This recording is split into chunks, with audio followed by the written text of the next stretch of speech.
How about that? Thanks, Shauna. I'm muted, so good. How that was good. So, we've been doing Zoom long enough. I should know better. But all I was saying was good evening and welcome. We are doing our second installment of our Trailblazer series, hosted by the Temple Women's Network.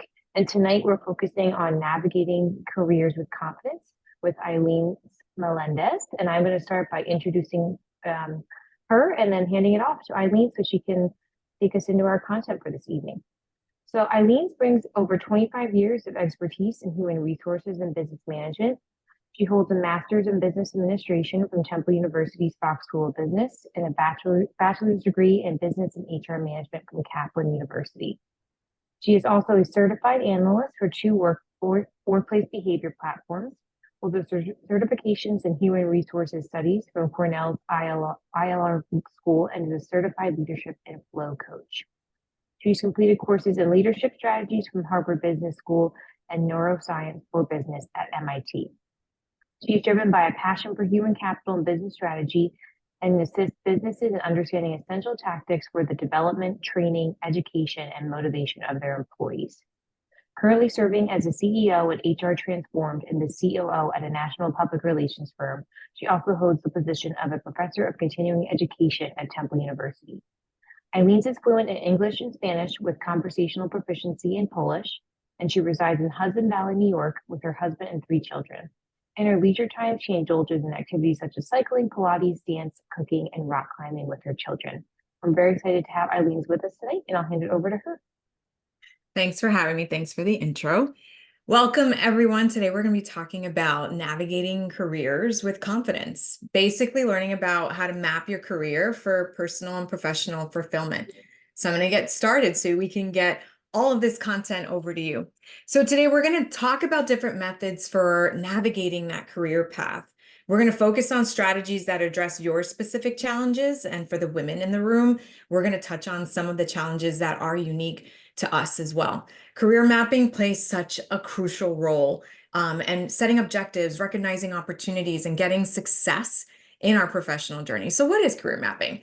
It is about setting goals, identifying potential career paths, and outlining steps for achievement. It's so much more than that, and we're going to get into that now.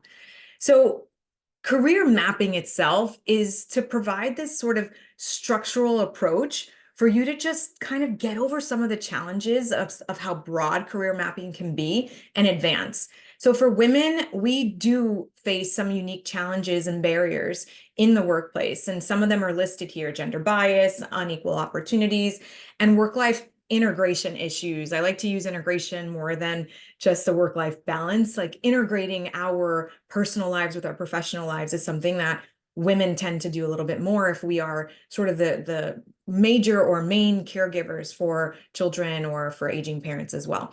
Career mapping also helps us figure out, what are we good at? What are our strengths? And how can we leverage those skills to build a great network around us? I like to call it a tribe. You know, who do you have on your tribe? And is that network going to help you navigate your careers effectively? So step 1, self-assessment. Like, who are you? This is not just about listing your qualifications. It's about understanding who you are at this deeper level. What is your professional identity? That person that you show up as is going to be driven by these core values and beliefs. So what are they? What drives you in your career? What's going to get you to not press the snooze button every morning? What do you think would be really fascinating and exciting to work on? Also, what principles do you hold dear? What's really important to you? Are you someone that, your values take precedence over the tasks that you're going to do day to day? You have to make sure that you're listing those out so that you don't compromise what they are. And then also, how do these things align with your professional goals? So I created some sort of quotes here that answer each of the questions that I'm asking about. So in this particular quote, this person is saying that they really want to help others and make a positive impact, and they value integrity, hard work, and teamwork. And those align with advancing their career. The second thing here is evaluate your strengths objectively. What skills do you really excel at? Are you someone who is really detail-oriented and you love putting spreadsheets together to tell a story? How have those things contributed to your past successes?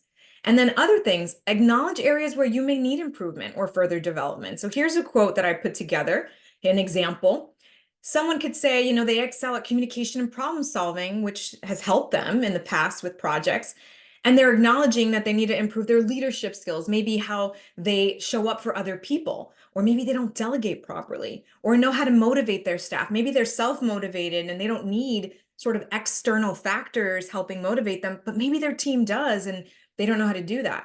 So they're identifying what these areas are is really important for you. So you have to write these down. Also, you need to explore your passions and interests. What aspects of work energize and inspire you? Those tasks that you're like, oh, I really don't want to do this right now. Take note of those. Take stock of those. What are the ones that get you super jacked? Can't wait to work on this. Actually, let me work on this before I work on this other really important thing that I need to do. Find out what inspires you. Identifying these areas can help you pursue that career path that aligns with your intrinsic motivators, the ones that exist inside of you, not the ones that, again, are outside of your control. Here's an example I put together for you all on someone who is answering this question. And so consider your preferred work environment and culture. Some people thrive in a collaborative setting, maybe an agency structure, as opposed to maybe an in-house position. Maybe they like to work in teams, or maybe they just like to do sort of autonomous work. So identifying what really works for you is really important. In my example, I actually have someone who likes both. They do thrive in a collaborative work setting where teamwork is encouraged because maybe they like to be with and around other people. This person also values that independence and be able to take charge of their own tasks and have ownership on that. I also then want you to reflect on your past experiences, both positive and negative. What have been your most significant accomplishments and what challenges have you faced and how have they shaped your professional growth? I challenge you all to think about putting together a timeline of one of the most memorable moments that you've had in your life from the time you were a child up until your current state of either adulthood or past adulthood, or maybe right at your adulthood. I want you to think about what experiences have I had that I have faced that has shaped what I consider to be my professional growth path to this point. And I want you to take a moment to write those things down and look at them a day or two later when your mind has had a chance to rest and read it back to yourself and think about what would really be my next step based on what I've gone through. This sort of reflective journey, a lot of people don't stop to do. They think about it, but they don't reflect on it. So I'm asking you that at this point in your career mapping journey, that you do write down these major moments, both positive and negative, because they've taught us a lot about who we are themselves. Here I've had our quote just to kind of give you an example of what that can look like for you. And if you do choose to follow my advice and write down a timeline of the most significant moments in your life, personal and professional, negative and positive, reflect on how that's made you into the amazing person, the amazing human that you are today. We have a lot of these bumps along the road, and we have to acknowledge that they've made us who we are. I want you also to seek feedback from people that you trust, colleagues, mentors, trusted advisors. What they have to give you is so extremely valuable.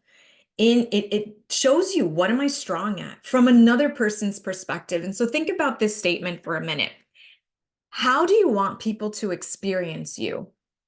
That is a question that you're going to get answered by these colleagues, mentors, and trusted advisors. How are they experiencing you? You may think you're showing up a certain way, and in reality, you may not be. So we're going to talk later about your personal board of directors, as if you yourself were this organization, this company on its own. But think about, what are you going to get when you ask someone, tell me about me? What do I need to know that I don't know already? How do you experience me as an individual? Really powerful stuff. So keep in mind that a self-assessment, our step one, is not this one-time exercise. It's an ongoing process. We will continuously evolve as professionals. Our career paths will be unique to us and will shift and change over time. And as you gain these new experiences and as you get this new insight, you're going to continue to reassess and refine what you understand about yourself and what you want to do with your career. And once you set that path in stone, it's not in stone. It's definitely something that's moldable, something that shifts, because our professional and personal lives will not just stay the same. They will be different for all of us, and they will follow its own unique path. So step two of our leadership mapping, of our personal career mapping, is setting clear goals. So once you've completed your self-assessment, I want you to think about setting some clear and achievable career goals. And yes, here's SMART goals again. And I heard this term not so long ago. There's also SMARTY goals, which incorporates inclusivity and sort of, more of the DE&I aspects of goals to make sure that they're very broad and diverse. So, here's an outline of what SMART goals are: specific, measurable, attainable, realistic, and timely. And so here's just a very, very simple example of an unsmart goal, which is I want to improve my presentation skills. A SMART goal would be, I will prepare and present one agenda item at each divisional quarterly meeting in order to practice and improve my presentation skills. What's missing is the measurement. Who's going to tell me if I'm doing this? So yes, one agenda item at each divisional quarterly meeting. Who's going to tell me that I'm improving? And that's when your team of mentors and colleagues and advisors are going to come in and make sure that you're meeting this goal. So think about these goals holistically. Consider both your short-term and long-term goals. So short-term goals, they are immediate direction and motivation, right? While long-term goals offer this broader vision and guide your overall career trajectory. So I want you to think about regularly reviewing and reassessing your goals. I'll give you an example, and I will only give examples where I can either personally disclose or give you an example of someone that you won't identify who they are. When I was younger, in my late teens, and I was thinking about goals, I would think about, in the next 10 years, what do I want to do? 10 years after that, what I want to do? And 10 years after that, what I want to do? And I have to tell you, they've changed. When I did hit, my 30s or my 40s, those moments in my life, there was so much other things going on that those goals needed to be reassessed and reviewed. And even in between that point, whether it was I was having children or I was going back to school, your goals sort of shift as your personal life moves on. So absolutely think about, again, these short-term and long-term goals are something that can change. The short-term goals are your stepping stones. Think about that in terms of the stairs, right? So these are going to be those little steps that get you toward achieving those long-term aspirations. And the long-term aspirations are going to be at the top of each landing, not at the top of the mountain, but at the top of each landing. So the goals are there to provide you with that immediate direction and motivation. So for example, a short-term goal could be to complete a certification course within the next couple of months to make sure that your skills are relevant to what your current role is or even your future role. Long-term goals, these offer that sort of broader vision and guide your overall career trajectory. So these goals represent your ultimate aspirations, right? The top of that mountain, the top of that building up on the roof. And we might just keep growing above that roof, creating some deck and maybe a landing up there. So those long-term goals, they give you that clarity and that purpose. So one of my long-term goals is to really make an impact in the world of HR. And what am I doing every day to do that? So I break that down into those smaller pieces, but that big goal is what I'm working towards in terms of my career. So I'll go back to this one. So an example here is to secure a leadership position within your organization or to transition into a different industry altogether. Those goals require that strategic planning and that sustained effort over time because they involve significant smaller milestones and career transitions. So always think about adjusting. And here's the part where, when you career map, it is a structured approach. And at the end of this training, I'm also going to show you an unstructured approach of career mapping as well. So adjustments are going to be necessary. So when things are set in stone, it's not like it's never going to be movable. I need you to think about, as your career moves on and as external factors change, and especially as women, if you're carrying a child or making the decision to adopt a child, or, you get married or you get divorced, and, and that could be for anyone we're talking about, but specifically when your life takes those sort of shifts and those external factors change for us, you may need to adjust some things. I remember having that goal to get my MBA, and Temple is where I did my MBA. I was a year out from having my last child. And, I still had that goal, but I had to wait until, my child was at a specific point so I could go back to school. So think about evaluating your progress and identifying what is my obstacle right now, but what's also my opportunity? When can I get back to this? And be honest with yourself and hold yourself accountable. Revisions can also take years. It can take 10 years. It can take 15 years, 20 years to really get to where you need to be. But keep up with those milestones. You may find that the things that you're interested in are no longer interesting to you. If you wanted to be a teacher and now all of a sudden you want to be a scientist, they're all these things can shift as you get to know yourself in that environment. You may have to you may have to change these long-term goals, and also dealing with how the industry changes. Crypto, 20 years ago, we weren't sure that was even a career path, and that's something that's a career path for some people. Think about what your future may hold, or what our own, my own children will be part of when my youngest children are part of the workforce. What is that going to look like for them? And so that could look very different for you too. Set reminders for yourself. You can use your ALEXA and say, hey, remind me on Friday to research X, get some help there in doing that. Keep notes on things. Keep a folder in your Google Drive or in your phone, in your notes in your phone, and just take notes of things that you notice about yourself so that you make sure you're keeping up with your progress. Moving on to step 3, researching career paths and opportunities. So everyone sort of just goes to Google with this. So I'll give you a little bit more than just Google. So absolutely, researching a career path is crucial to this mapping process, helping you kind of stay informed on what could be your professional future. So look at different roles, look at different industries. There's people who have titles. Look at LinkedIn, look at their titles, look at their organizations. Look on social media, see what people are doing. Think about the job market, whether or not it's a stable market that you could be in for long term, or if you're someone who just wants to try something, how sustainable is that for you? What's the potential salary? You may have goals that are financial goals for yourself that you may not see happening if you choose a career path that isn't aligned. But it's maybe morally aligned. So these are things you have to think about in terms of your research. Growth prospects and the work-life balance integration considerations. Is this going to work? So if I have my children are in soccer and I want to make sure that I make as many of those soccer games or practices as I can, because it's important for me, my personal journey, to be there for my children. So if that's something that's important to you, could you work a night shift, starting at 6 p.m. or 7 p.m. if your kid's soccer is at 8 p.m. So you want to think about, does my long-term goal match for this career, for being there and being present for my children? So think about how that works. Utilize your online resources, search publications, job boards, professional networking platforms, LinkedIn, Alignable. Or I don't know if you all know this, but there are industry Slack communities that you can join as outside members for free.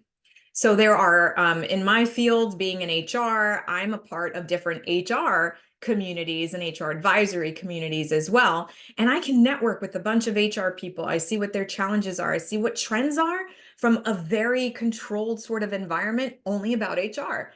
So why don't you research on Google and look at Slack communities that you can be a part of as well. Same thing, like I said, Alignable, LinkedIn. Conduct informational interviews with professionals. Now, this is so odd, and it works. So I encourage you to find people specifically on LinkedIn and a business platform, or even on social or Instagram, where you see that they're presenting what they do and what they work on. And if that's something you're interested, connect with these people with the purpose of doing an informational session, essentially saying to them, I'm really interested in what you do. This could be something that I want to do long term, or I want to have a career in.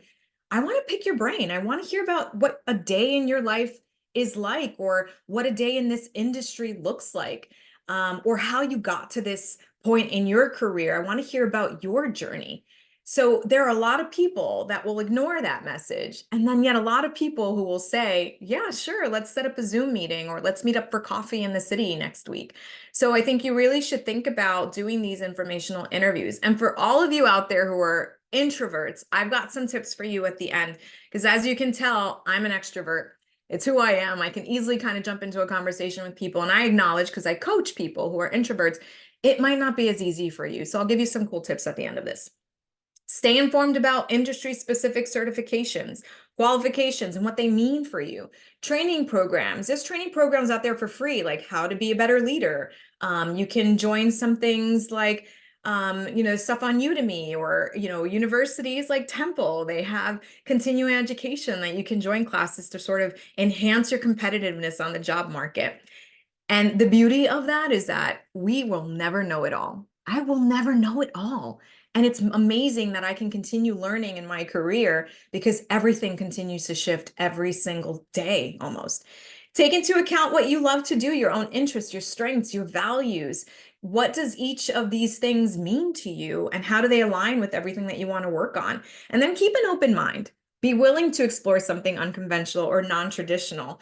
Be proactive, seek out mentorship and guidance, support from people that offer value to you in those industries, in those fields, because their insights are going to be really great for you. And whatever you hear from your mentors, you don't have to do exactly like I said. Everyone has a very unique journey to get them to where they are today. And if you ask them questions about that journey, you can hear about all those challenges. It is not all easy floating up to that level. It takes a lot of sort of stepping back and regression and some failure to get to where they are. And it would be great for you to hear about that journey. So step 4, skill enhancement for professional advancement. So elevating your skills is really, really important to making sure that your career mapping is moving forward in that direction. You want to remain competitive, especially in the job market today. Things are shifting so quickly. Technology, AI, it makes it such an adaptable workplace, but also a very competitive workplace. So pinpoint the specific skills and proficiencies necessary for your target career trajectory. And you want to make sure that you are thinking about both your technical skills and your soft skills, especially your soft skills, because again, this is how people experience you. Do you want to be seen as this person or that person? How you are personally. I do a lot of work with behavioral workplace platforms. And so how I am at the core will be good for me to show you, and also understanding your style or the style of the other people, and understanding how I need to shift my communication to make sure that I'm really encompassing everyone I'm working with is essential for success. So I want to share with you a list of hard and soft skills needed for almost any job. I can't say any, right? But almost every job. So communication skills, verbal and written. So there's a cadence to this. There's a trick to this. The way I speak to you needs to align with your communication style in order for you to truly hear me. So let me give you an example.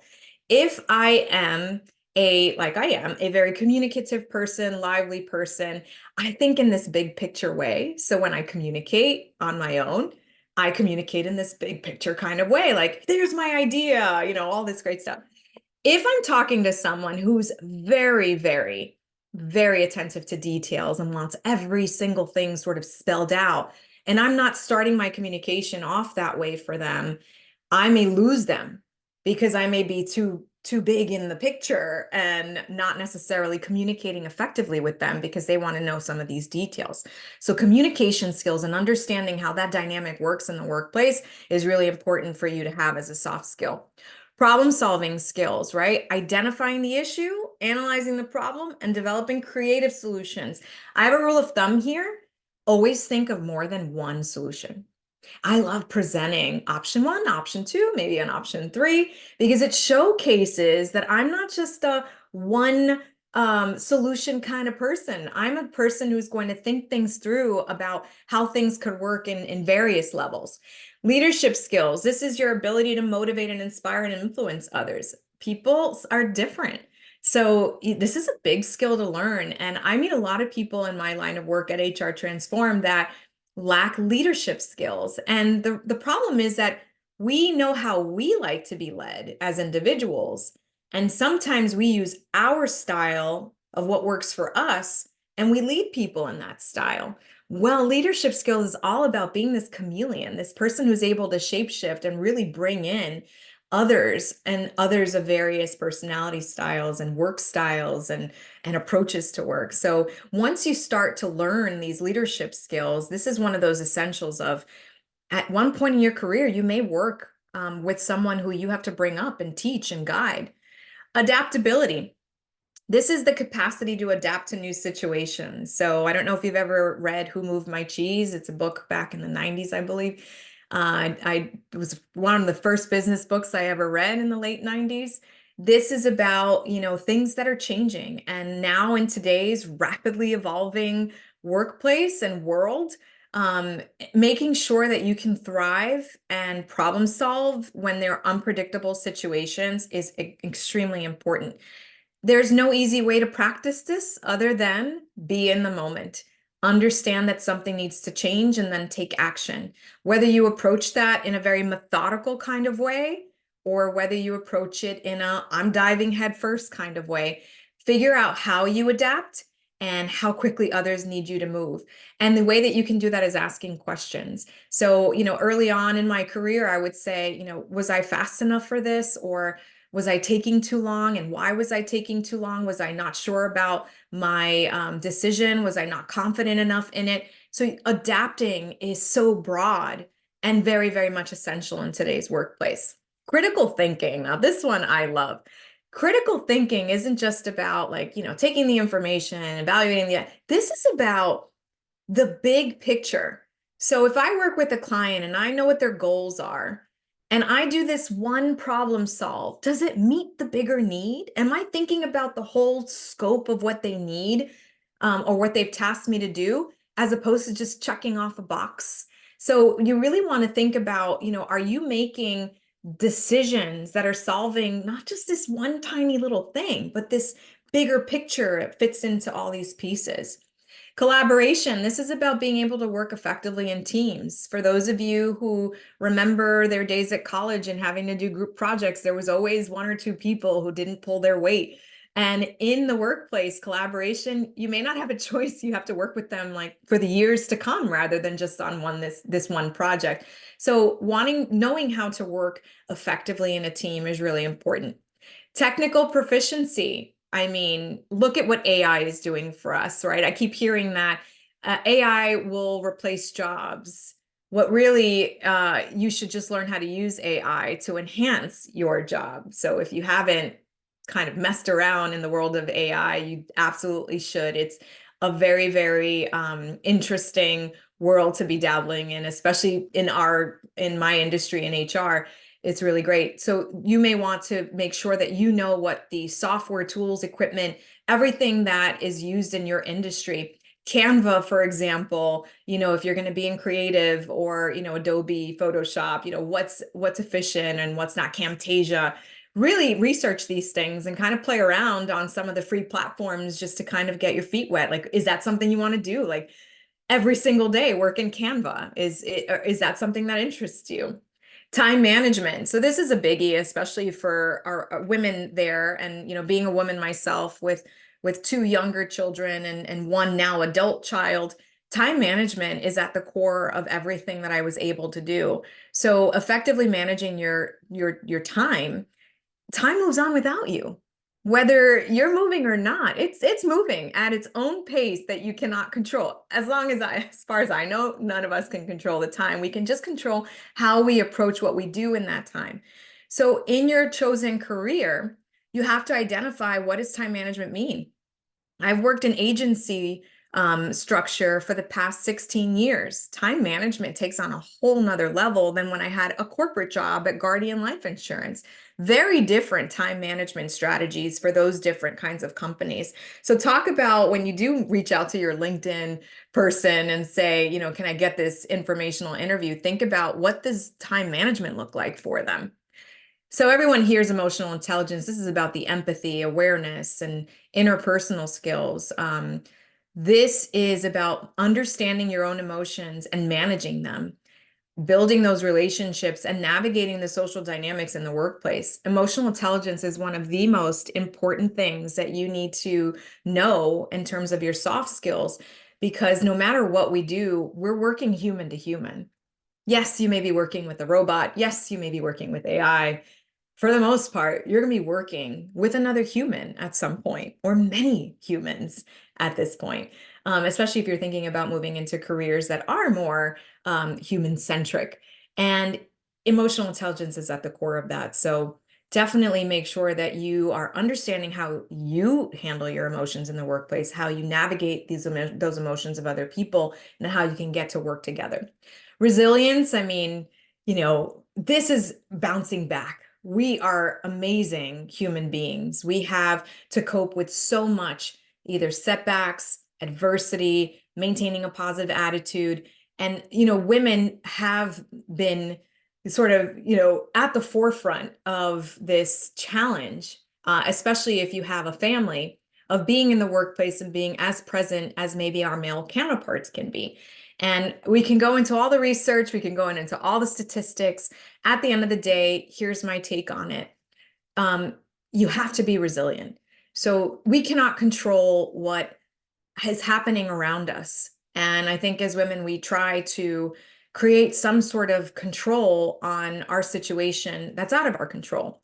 As a parent, you know that you have to navigate the lives of other people that are depending on you for shelter, for food, for oxygen, for all those things, and for their own mental well-being. And as parents, female or non-binary or male, we think about how resilient are we as human beings when we don't have somebody to take care of us in that way? So really think about learning from these setbacks and bouncing back and getting help with that. Look to your tribe, look to external resources to really help you be resilient when you're having a hard time bouncing back. Specifically, when you've had to take time off from work to give birth to a child and recover from that experience, that can be seen in some people's eyes as a setback. I see it as something that can create resilience, where you can learn to bounce back into the workplace and be just as amazing as you were a few months before. And I know that that's challenging. I've done it 3 times, and way before paid family leave was in place in New York. So there are so many challenges, and it's essential to stay motivated, overcome those obstacles, and keep moving forward towards your career path journey. And again, you can start the career mapping process from the beginning. When you experience some of those setbacks, just reset yourself and get excited about that again. So helping, developing and honing in on those skills is just really exciting, and conducting an honest assessment of your career, of your current skill set. We're not all perfect at everything. It can always be something that you can develop. So commit to ongoing learning and development, especially if you know that those are industry specific resources that you need to do. Embrace practical solutions to refine your skills, such as internships. You're never too old for an internship. I've got to tell you, I will tell you about a time where I had an over 50-year-old ex-military father of 2 who worked as an intern along 20-year-olds at a company I worked for. And he was spectacular. Volunteer initiatives, see if that's something that will be something that fits your career path.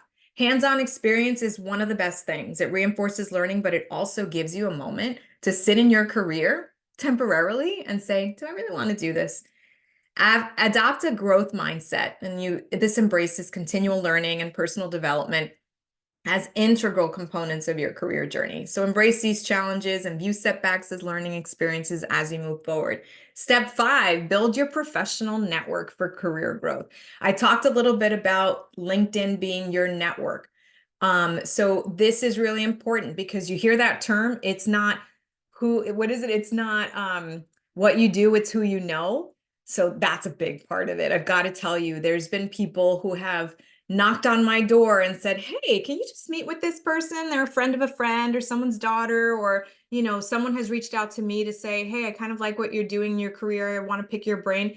I have hired some of these people either to work with me, or I've given them over to some other folks and said, you've got to meet with this person. And they've gotten their career opportunities sort of launched in that situation. So developing that relationship is so, so important. So I want to introduce to you building your very own board of directors. So this came from a book that I read at Temple University during my MBA program, and building your own board of directors is really an interesting process. So this board of directors is this group of people that you get regular advice from and feedback from. So they're designed to tell you the real deal of who you are. You need to look for people who will not sugarcoat something for you, right? So like my mom, totally sugarcoating. I'm not, she's not on my board of directors. As much as I love her, she can't be. My sister, totally going to be on my board of directors.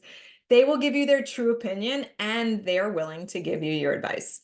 So how do you select the right people? So first try to select people that you are in frequent contact with. So you could do current or former manager, supervisors, a great one, colleagues, academic professionals. If you have siblings that you think would be really helpful to you, or family members, you can absolutely have them on your personal board of directors. When asking people that you're not in frequent contact with to be your board of director person, you have to tell them what's going on. Say, listen, I learned about this concept about having this personal board of directors, and I really think that you'd be great on it. So what else about them? These are just kind of people, sort of an explanation of who they could be. I like really the third bullet here says someone from either an older or younger generation. So, I'm that Gen X, I believe. I'm in between two. And I love working with people that are more, junior in that generation. Like my son is going to be 24 this year, and picking his brain sometimes is interesting because the perspective of careers is different. But I also have a 70-plus-year-old person who's still in the workforce, and their ideas of how things have changed are really interesting. So absolutely think about that too. Someone who's walked the path that you're about to walk on, pretty interesting to see what their journey would be like. I love this one a lot. Someone you think may not believe in you. Now you're thinking, Eileen, why would you send me to this person who doesn't believe in me? Let me tell you, you're going to learn so much about yourself. This is when the walls have to come down, especially, we kind of think of ourselves as like the strong person, like I know what I need development on and I don't need anybody's help. This person who doesn't believe in you, get their opinion. It would be really amazing to hear what they have to say.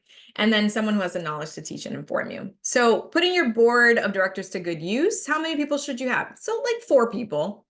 No more than 8. Like you don't need all those people to keep asking questions to. This is not a paid job. It's just the idea of what it is. And do you want them all in the same room? Maybe. But the personal board of directors is about you. So I have 4. One that I've known for almost 30 years, throughout my whole career. One that I met that helped me launch my company, HR Transformed, about 7 years ago. And another 2 that I work very, very closely with. One was a coach of mine early on, and the other one became a life coach for me. And those for me, and obviously my siblings will just join in, but those are mine. And I do not have them join in one room. They're all over the place. But they are the people that I trust to be my personal board of directors, to hold me accountable and to tell me things that I can't see myself. So actively participating in network events is something else that you can do to really boost your networking, work with your board of directors, go to industry conferences and professional associations, just network, expand your ideas, stay up to date with trends. And so for those introverts in the room, I know, because I coach a lot of people who are introverts, you may not feel very comfortable in a social setting, and you find those interactions extremely draining. If you were in a room for 2 hours and you had to work the room and go pick up business cards or snap photos of QR codes, it's not fun. And you need to recover from that experience because it's sometimes a little too much for you. So here are some things that you can do, right? Prepare in advance, focus on quality. Do not go in there and say, I need to get 20 contacts today, or I need to meet 5 people. Just say, I need to at least make one genuine connection that is going to enhance what I know about my career, my chosen career path. Just do that. Utilize one-on-one settings. If you are more of that, quiet type, walk over to the one person who's by themselves. Don't try to kind of go into a group of, 5 people who are chatting really loudly. That's going to be uncomfortable for you to start. So walk over to the one person that's standing there on their own. They might just be just like you. Maybe they are an introvert, or maybe they're waiting for their crew to show up. Leverage online networking platforms. That's a very individualistic way to network. And then follow up after networking events. Here's some more info. So before attending networking events or meetings, alleviate the anxiety by preparing in advance, because that can be a lot.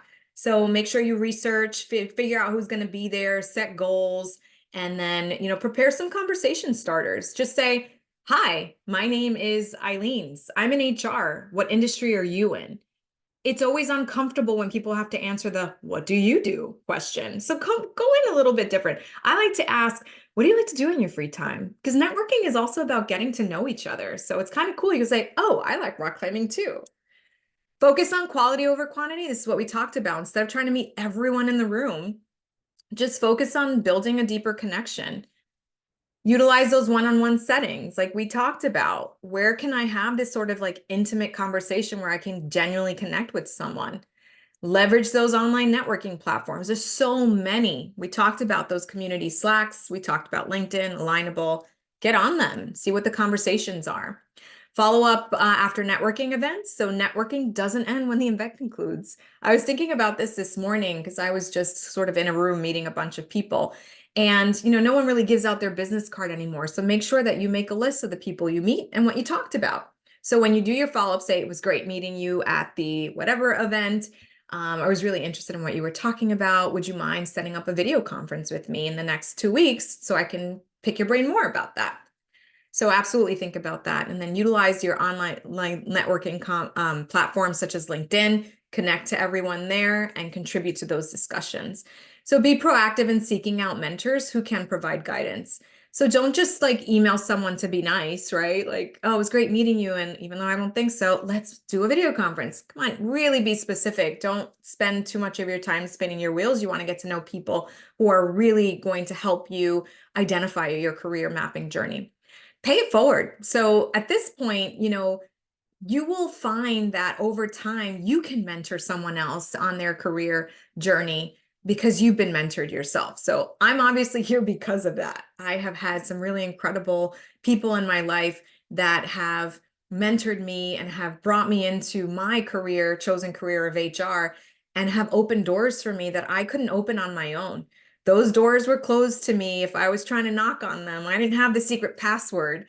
So now I have some of that because of these people. So I do like to pay that forward.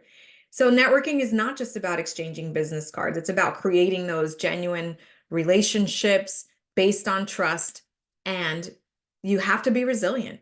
So it's inevitable to encounter challenges along the way. And we talked a little bit about that before.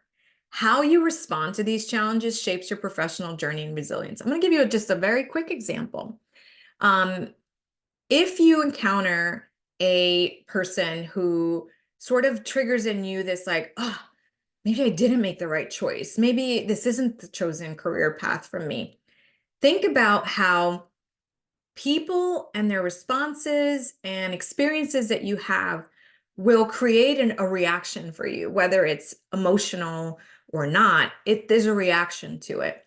And it can either do two things, or it can motivate you to move forward, keep you in your place, I guess 3 things, or set you back. So these challenges is about shaping your professional career journey. Personal disclosure, I had my first child. I was turning 20 years old. I had to stay out of college and raise a child when I was still very young myself. That was for me, in what I thought I was going to do, a setback. It was an obstacle. It was a personal and professional obstacle. And I share that today to say to you, these things are going to test you. It tested my mental resilience and my physical resilience. I literally couldn't stay up because I was, up all night with the baby, and I was here trying to go back to school and trying to work a full-time job. And I realized that I had to adapt and I had to persevere. And for me, what was more important at the time was to focus on my job and not school anymore. And as you know, essentially, I went back, but my entire career path was essentially knocked off target. So you have to develop that growth mindset. All right, I'm going to now learn to be a parent. That's going to be my trajectory right now. This is an opportunity. Yes, it's challenging, but I'm going to do it. And I'm going to push my career forward at some point to do that. And here I am in my 40s, just thinking, wow, I've lived an entire lifetime raising an older child now. And I've still really stayed on that path because it was important to me. You choose the path that you want. I can't tell you what's going to be more important in your life. You have to make those decisions. So you cultivate resilience by building these coping strategies, mechanisms to navigate through difficult times. Things like getting a divorce or a family member passing away or a relationship that's broken, whether it's with your family or best friend, with a coworker. These are the things that you have to navigate, and you don't have to navigate them alone. Find support from people. There are people going through almost exactly what you're going through. And I say almost because no two people are the same, no situations are the same. However, there are similar things that people have gone through that can really help you move forward in your career. Practice self-care. Why do you think I go rock climbing and bicycling and dancing and doing Pilates? There is something to be said about moving your body and allowing oxygen to reset you. Sleeping resets you. Meditation can reset you. Breathing exercise can reset you. And you have to find your own path. I'm not a big meditator. Can't stand it. I'm one of those people whose brain is just so active and they're like, just pull your brain back. Can't do it. For me personally, self-care comes in the form of physical activity and in walking and meditation, where I have to move my body in order to meditate and kind of slow it down. Find what works for you. And if you think it's silly, it's not. Just try it. I tried so many different things until I figured out what does self-care look like for me. Develop those problem-solving skills. Seek answers from other people. Learn from failure. And I use that word failure because, yeah, we do have to fail. We absolutely do fail to move forward. And we have to use it as fuel for future successes. Other people's failures, when they explain them to you, don't carry the same weight as when you fail and you try to move forward. So if I share my stories with you and I can share stories from other people, they're not going to impact you as hard as it will unless you are going through that as well. But they are your fuel. Use them to light that fire underneath you and say, I'm going to do something different now. Think about what went wrong. It's good to kind of live in that moment. What happened? What can I do differently? And make sure that you apply these in the future. So there's two things you can also do, career strategy. These are sort of the other things that you can do to career map. So visualization is where you are controlling this vision image of what you see. For example, you stand at the kitchen table and you envision yourself as the head of a division sitting in a corner office. That's envisioning. That begins externally. Then we work from the outside in. So you could do that if you're thinking about your career journey. And these are a bunch of questions you can ask yourself, all about visualizing what your career could look like, right? For those of you who like the more, organic way of career mapping, this is a way to do that. Now, a really organic way is actually visioning. This is different than visualization. This is visioning. This is where you meditate, you clear your mind, you light a candle, you sit in the dark, whatever it is that you need to do to clear your mind, you do that. And guess what? You get deep. Do a breathing exercise, clear your mind of everything. And then after 5 minutes of clearing your mind, you vision. Again, not visualization, vision. This is about the future. 1, 2, 5, or even 10 years later. Paint a picture, organic, this kind of woo, it's kind of cool. All you need to do is write it down. So picture a day in the life of your chosen career 5, 10 years from now. Walk me through your day. So just write it down. Grab a piece of paper and a pen. Something to be said about that. What are you doing? 7 o'clock in the morning, 6 o'clock in the morning, waking up. What are you doing during the day? What do you do at night before you go to bed? And then read it back to yourself. What does that look like? Did you just vision your career path? So again, this is the woo part of visioning. So creating a dynamic career map. So you were part of this session to really talk about a career map, and I showed you all these steps to take. And so some people like a visual component of this. So you could do a map, you could use something like a Trello board, or you can put something in Excel, or like we just talked about envisioning, it could be a piece of paper with a story on it on what your career looks like 5 to 10 years from now. So your dynamic career map, the thing that you can create to have tangible evidence that you did this, can look however it wants to for you. This is not something I'm going to tell you it must be in Excel or it must be in this roadmap or it must be in Trello. That is completely up to you and your style. Embrace the journey, folks. This is about pursuing your career aspirations. There are so many setbacks, there's so many detours, there's changes. It's all going to be part of your unique journey, and empower yourself to take control of your professional destiny. Our personal lives kind of get in the way sometimes. So remember, be harmonious, right? Achieve that balance and integration between your work and life. It's essential to maintaining your overall well-being. Make sure that you know that that's ongoing as well. What I do today to kind of maintain that balance is going to be different 5 years from now if my kids are both in some other sport, or, they're traveling or something. Make sure you're setting your own boundaries. If you own a business, you might have less boundaries. If you want to have more clear boundaries, make sure that your chosen career can contribute to those boundaries. Make sure you practice time management. I talk about these 3 Ds: time management and delegating. Get good at it. If something's been on your list, you're either going to do it, delegate it, or delete it. That's time management. If you can't figure those 3 things out, you're never going to get out of your workload or your to-do list. Do it, delegate it, or delete it, and make a decision to move on. Make sure you understand your body. Be mindful of your energy level. When do you do the most thinking during the day? When are you fueled? Do your heavy lifting on those parts of the day. Take breaks when you need it. You're a much more better human being if you take that 10-minute walk than if you try to push through the next 20 minutes without taking that little bit of break to eat, to drink, or to just take a walk. And what you've learned today. This is just a recap of everything that we've gone over. We've taken our time, and we're going to open it up to Q&A. I hope that this session did give you a lot of tips. And so let's get into some questions. Okay, thanks, Eileen. We do have some questions in the chat. The first one is, what advice could you share with us regarding connecting with a mentor? In my experience, the word mentor/mentorship seems to scare people off.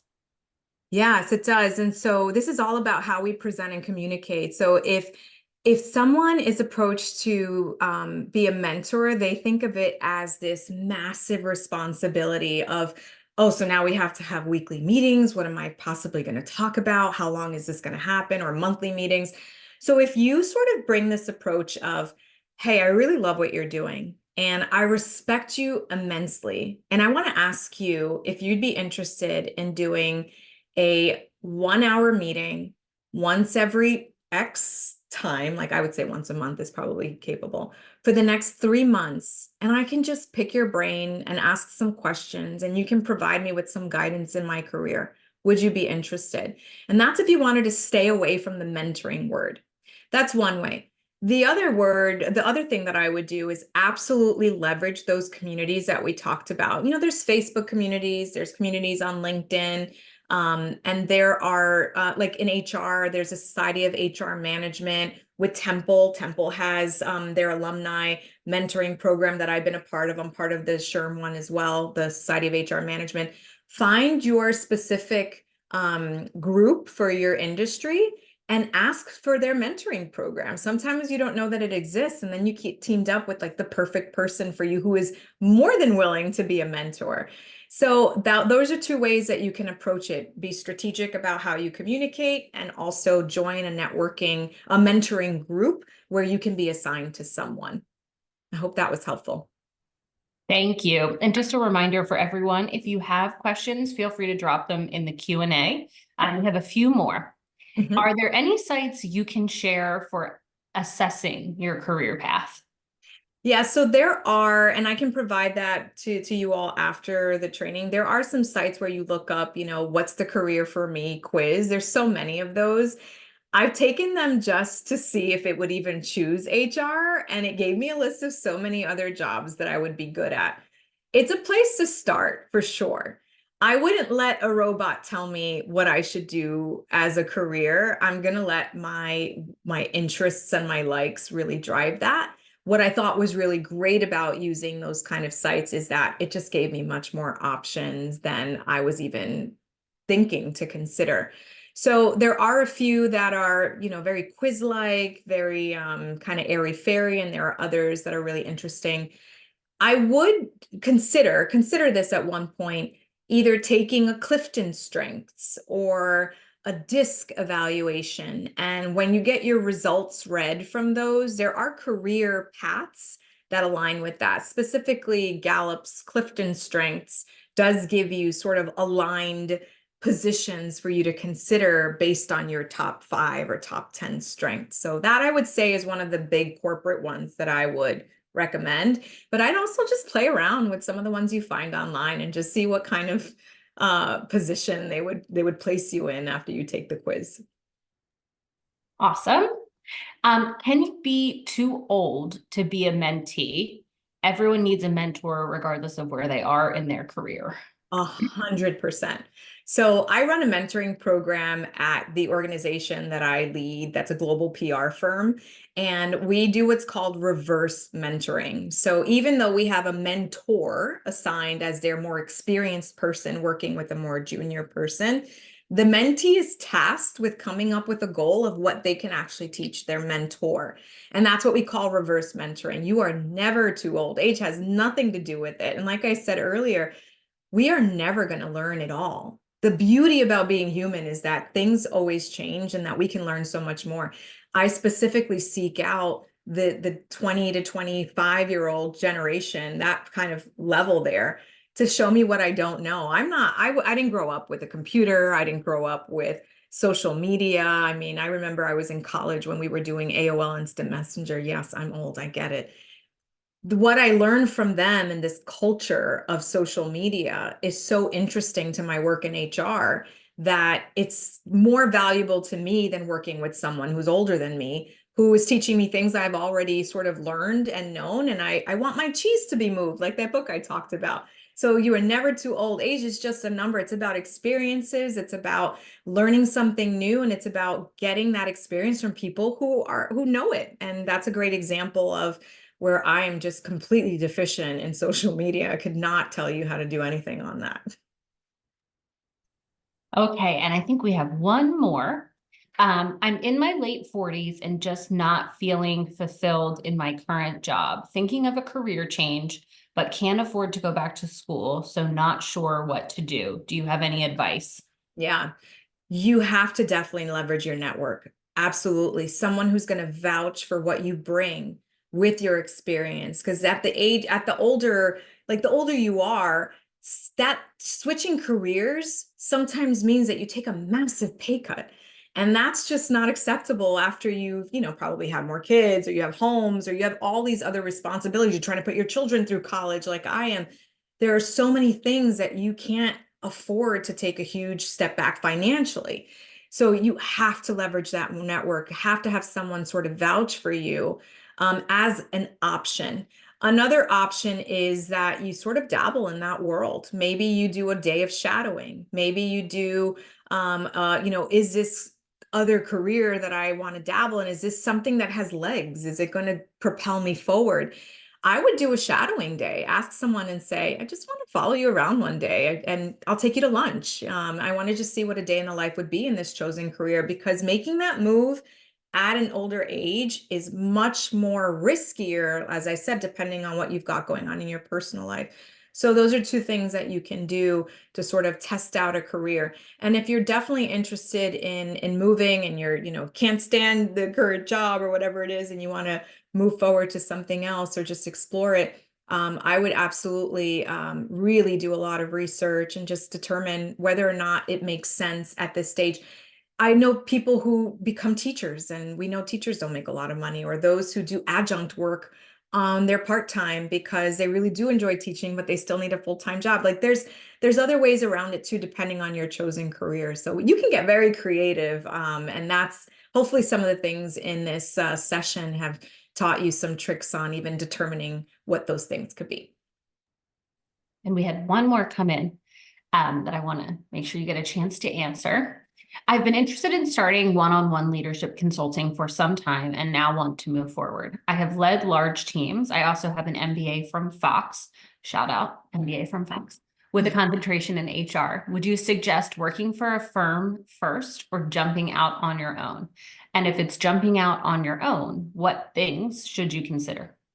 All right. So very, very similar things to what I do. I would say test it out. do some research, talk to some other people. So I can give you sort of my leadership journey on the coaching, and I decided to do that on my own because I really wanted to create those relationships for myself rather than having them sort of fed through an organization to me, representing their brand or their way of coaching. So how scripted do you want to be in your coaching endeavor? And if you answer that question, that'll give you the answer of whether or not you want to be on your own or if you want to work with an organization that provides coaching as a service. So, you know, a lot of it for me was I kind of want to do it my way. Because I don't do just traditional coaching. I do a conglomerate of coaching, consulting, and training in my sessions and flow coaching. And no one does that. So I didn't want to be under someone else's brand where I couldn't do the things that I wanted to do. So answer that question for yourself and determine whether or not you want to be under a brand or you want to create your own. And that's all the questions we have. So back to you. Right. So I just want to thank everyone for their time today. I hope, again, that you've learned so much about your career mapping. And remember, it's unique to you. So in your career map, if you want to specifically do this beautiful infographic, you can use Canva, it's free, or an Excel spreadsheet, but be true to yourself and be graceful with yourself. It's not going to be perfect. I gave you some structured approaches and you're going to experience some setbacks as we all do. Lean on each other, especially in your women's network, and, you know, get that support that you really need to move forward. We're going to have a lot of challenges along the way and a lot more to come. And I get excited about where my career could go. So I hope that you get the same sort of excitement from that too. Great. Thank you so much, Eileen's. Thank you everyone for joining us. We will share this recording out in a post event survey that will come via email. And if you're interested in more TWN events, please either reference our website in that email, or you can just Google Temple Women's Network, which will take you to the Temple page and you can see our events there. Thank you so much and have a great night. Thank you, everyone.